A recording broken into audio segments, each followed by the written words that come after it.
звание. Учителем становится только тот человек, который любит детей, отдает всего себя школе и готов трудиться ради каждого ученика. Ведь не у всех все сразу получается. В эфире программа «Достояние». И, как всегда, ее ведущие я, Карина Григорьева и Лада Матвеева. Наш сегодняшний герой – человек с большой буквы. Патриот своего города, патриот своего дела.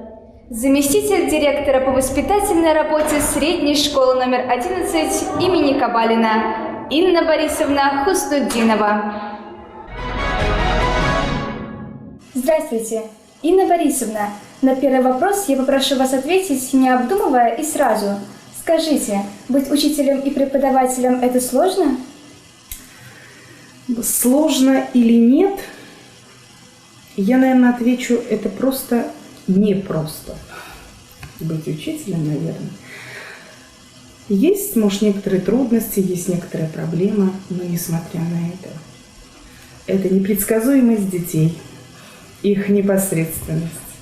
Это столько положительных эмоций от всех мероприятий, классных часов, от участия в каких-либо конкурсах и соревнованиях.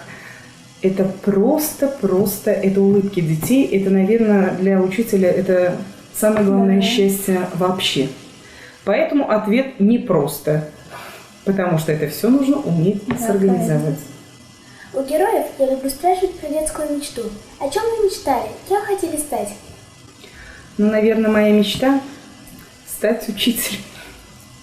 Я хочу сказать, что я всегда была такой, наверное, энергичной, очень активной. И, наверное, это мне передалось от моих родных, от моих бабушек, дедушек, которые занимались и отдали себя этой профессии. Я с детства смотрела на свою строгую, интеллигентную и подтянутую бабушку, которая была учителем биологии. И хотела быть строгой и уравновешенной, точной. Наверное, как дедушка, который был учителем истории. Когда они уходили на работу, я всегда любила заглядывать в шифоньер бабушки и доставала все самое красивое, все деловые ее костюмы. Я надевала их, одевала ее шпильки, туфли-шпильки. И любила ходить по дому и подражать, конечно, бабушке. Ну, конечно, моими учениками всегда были мои куклы любимые. И вот я, одетая, хожу и подражаю всему тому, чему научилась. И я будущая учительница. И так и вышло, что я стала учителем. Хочу сказать, что в моей семье учителей очень много. Я даже выпустила свой альбом, посвятила этот альбом именно учителям моей семьи. Я хочу сказать, что на сегодняшний день, наверное, весь педагогический стаж моей семьи составляет очень-очень-очень много лет. Расскажите нам немного о себе. Вы родились и выросли здесь, в Канаше? Я родилась и выросла в селе Чурачки Цивильского района, совсем недалеко от города Канаш. Училась я до 9 класса в своей средней школе в селе Чурачки, а потом, после 9 класса, решила поступать в Канашский педагогический колледж, который, успешно закончив, дальше пошла учиться в институт Чебоксарский педагогический университет имени Яковлева. И вот с 2000 года я оказалась здесь, в этом городе. И вот с тех пор я живу здесь.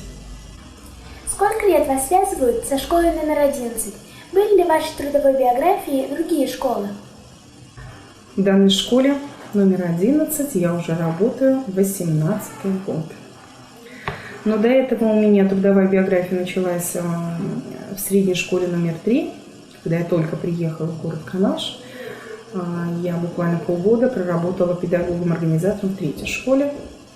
И у меня один учебный год был в профессиональном училище номер 17, которое сейчас находится на Фрунзе улица, по-моему, второй корпус строительного техникума. Вот в этом здании было это училище. Там работала преподавателем 1 год. Но потом перешла сюда, и по сегодняшний день я здесь.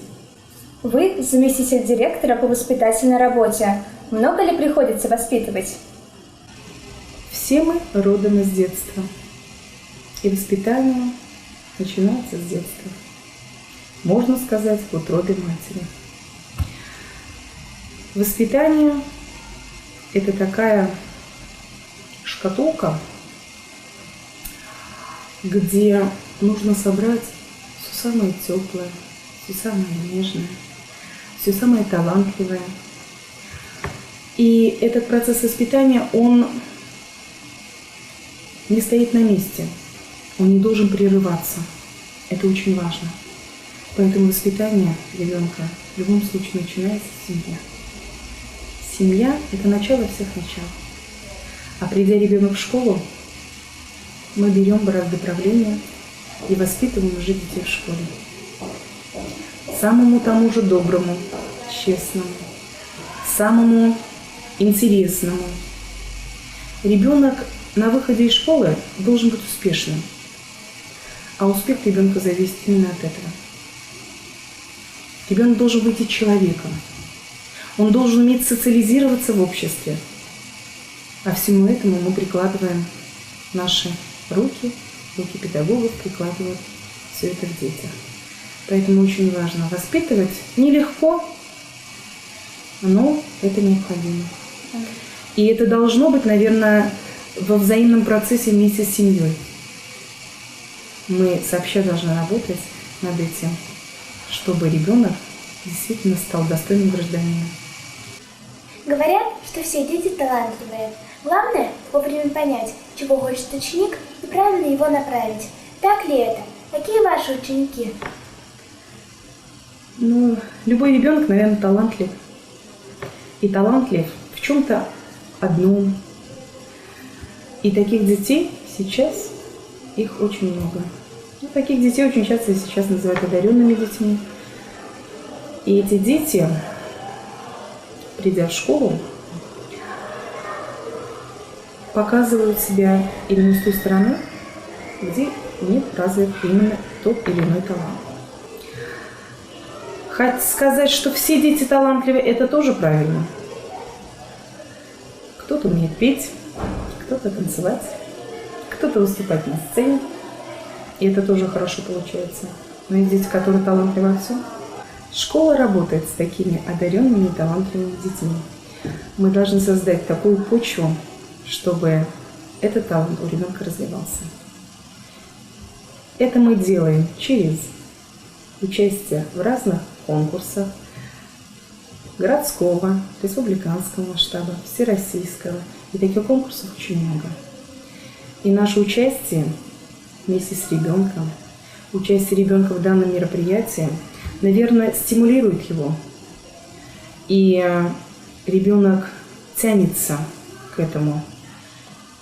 Это, наверное, большая поддержка родителей и учителей, ему помогают для дальнейшего развития. А таких детей много или мало? Их много, и они всегда есть и будут. Ну а мы, школа, обязательно поможем таким детям развиваться дальше, чтобы они на выходе из школы уже уверенно пошли в будущем именно в том направлении, которое они сами выбрали. Есть ли у вас свои дети и чем они увлекаются? Детей у меня двое. У меня две девочки. Старшая уже 19-й год, а младшая учится в 3 классе в нашей школе.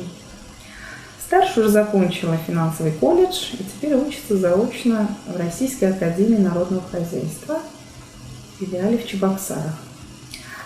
Но при этом работает. А младшая вот в 3 классе. Чем они увлекаются? Про младшую, если говорить, то в этом году она увлеклась серьезно робототехникой. Это такое нововведение в нашей школе. Ей очень нравится создавать данные программы, собирать это лего, Ей это нравится. Но кроме этого она посещает физкультурно-оздоровительный комплекс «Локомотив», ну, посещает хор, танцы. Ну, у нас вот такое всестороннее пока развитие. Посмотрим в будущем. Инна Борисовна, возвращаясь в школу, хочу узнать, вы регулярно с учениками участвуете в различных проектах, движениях. Кто из вас генератор идей? Ну, генераторами идей мои ребята-волонтеры. Мы их сейчас модно так называем волонтерами. Волонтеры в нашей школе, значит, занимаются именно такой разносторонней работой. Они практически во всех проектах. Кроме этого, они еще являются волонтерами города. Вот. Какие проекты мы сейчас осуществляем? Ну, наверное, это самый главный, на сегодняшний день проект, который организовывает Российский союз молодежи. Это федеральный проект «Мы вместе». Этот проект такой интересный. Почему? Потому что ребята, именно поработав, осуществляя данный проект, могут попасть и получить путевку бесплатную в лагерь «Артек», наш знаменитый лагерь «Артек».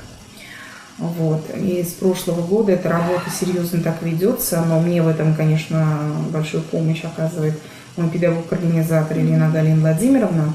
Она больше с ними там в этих проектах.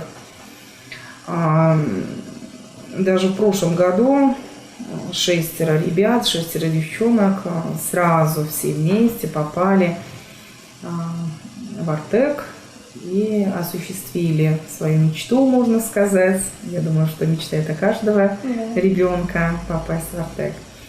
Вот сейчас они в этом году уже участвуют в 3-м блоке, который называется «Диалог культур». Их задача составить проект в паре. А с нами вместе в паре в этом году будет работать одна из школ Татарстана. Это очень интересно. То есть мы сообща работаем, наши ребята и их ребята, и мы составляем общий проект. Вот мы, по-моему, было решено составить проект, это национальный элемент, какой-то национальный элемент. Вот они хотят нам объяснить, как шить тюбетейку, а мы хотим чувашский такой элемент, это масмак, научить их этому. Вот результат состоит в этом. Когда вот это все случится, это у нас до января этот проект, а потом уже результаты отправляются на Россию, и там уже будут выбирать, случилось это у нас или нет, поедем мы в Артек или нет. Да. Вот в прошлом году по экологии, в этом году мы в ноябре попали через этот проект, тоже в Артек попали ребята. Проект был 2-й блок, связанный с Великой Отечественной войной. Да, ребята молодцы. Сделали все возможное и невозможное, но мы это сделали. Ну, другие проекты, которые мы осуществляем в данный момент, наверное, это то, что у нас в нашей школе появились волонтеры-медики. Их очень много. Вот они только буквально вчера приехали, съездили в Чебоксары, там был форум для таких волонтеров, доброфорум. И наши девчонки, мальчишки участвовали в мастер-классах на таком уровне. Мне очень понравилось, они все такие приехали одухотворенные. Они не просто волонтеры-медики, они же не только сами участвуют, но и привлекают всех ребят. Вот, буквально были уроки добра в ноябре месяце, и они все классы ведь обошли для того, чтобы провести с нашими ребятами, с другими ребятами данные уроки. Они так проходили интересно, познавательно, очень красочно и ярко. Мы все это, конечно, они освещают на сайте. У нас есть свой сайт, ребят, ВКонтакте. где они все выставляют и отчитываются, чем они занимаются. Ну, следующий, наверное, проект, где наша молодежь с 14 лет уже регистрируется в системе АИС. Молодежь России, вы, наверное, тоже знаете, вы тоже, наверное, там. Вот. И где мы фиксируем даже и школьные мероприятия, подтверждаем и участие в городских мероприятиях. То есть, наверное, для молодежи это тоже стимул для будущего поступления, потому что многие вузы сейчас учитывают то, что ребенок, то, что данный, значит, подросток именно в этой системе зарегистрирован, и сколько баллов он получил за такой период времени. Наверное, это тоже важно, потому что дети есть дети, как-то их надо стимулировать.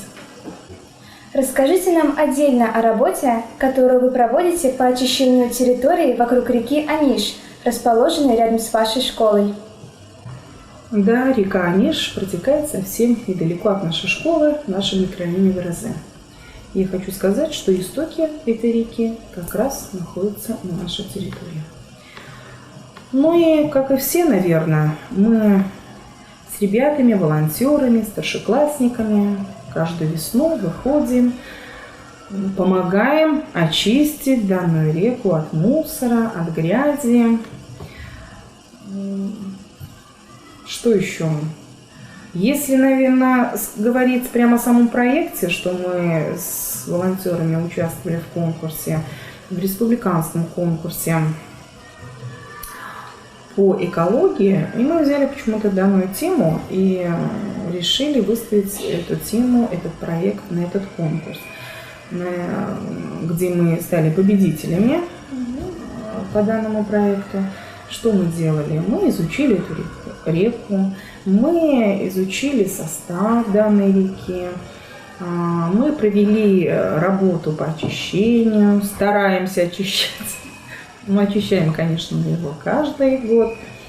Вот. И по результатам данного конкурса мы стали победителями. Вот. Ну и продолжаем, на этом мы не останавливаемся. Ну, конечно. Мы продолжаем работать. Те девчонки, конечно, которые писали данный проект, конечно, уже выпускники нашей школы, но мы передали данную проблему другим старшеклассникам, и они с удовольствием принимают в этом участие. Какие еще проекты у вас в работе? Ну, в данный момент мы работаем над проектом по ранней профориентации, который называется «Билет в будущее». 100 учеников нашей школы висят в данном проекте. Эти ребята проходили несколько этапов. Значит, первый этап – это тестирование. Значит, пройдя тестирование, к ним в личный кабинет приходил результат, какие склонности у этого ребенка есть. Следующий этап, который назывался практический этап. На практическом этапе мы посещали учебные заведения, СУЗы нашего города. Следующий этап мы уже посещали организации в нашем городе, изучали, с нами проводили экскурсии. И последним этапом стало это самообследование. То есть ребенок, сам уже понимая, к чему он пришел, что он увидел, что он узнал, он уже делает свои выводы. И вот на днях, на последнем этапе, к ним должны прислать в личный кабинет каждому результат данного проекта. Но это очень важно, ранняя профориентация.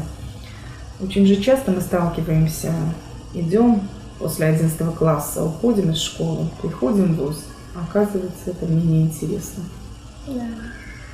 То есть ребенок с малых лет, наверное, начнет видеть себя в будущем. Я думаю, что это хорошая работа. Я думаю, многие школы начнут заниматься данным проектом. Ну, мы пожелаем, я хочу пожелать лично Удачи всем моим ребятам, которые участвовали в данном проекте. А теперь у меня к вам довольно-таки необычный вопрос. Представьте, что на дворе 2040 год. Вы работаете в этой же школе. Какой вы видите ее и детей, которые здесь обучаются через 20 лет? Ну, через 20 лет. Даже страшно подумать. Но первое, наверное, чего мы хотим, все наши родители хотят, все учителя, все дети хотят, когда же у нас будет пристрой или новое здание нашей школы. Я думаю, что через 20 лет, ну, наверное, это будет уже. Но, наверное, все дети будут такие современные, будут учиться только через гаджеты, я предполагаю. У нас будет супер лаборатория для уроков химии и физики. Мы очень надеемся, что хуже не будет, а будет только лучше. И для нас, и для детей, и вообще для всех людей. Интересный ответ. Конечно, изменится и облик школы, и дети будут другими, но цель останется неизменной – обучать и воспитывать детей. Спасибо вам огромное, Инна Борисовна. Удачи вам и спасибо за то, что приняли участие в нашей программе. Спасибо вам, девчонки.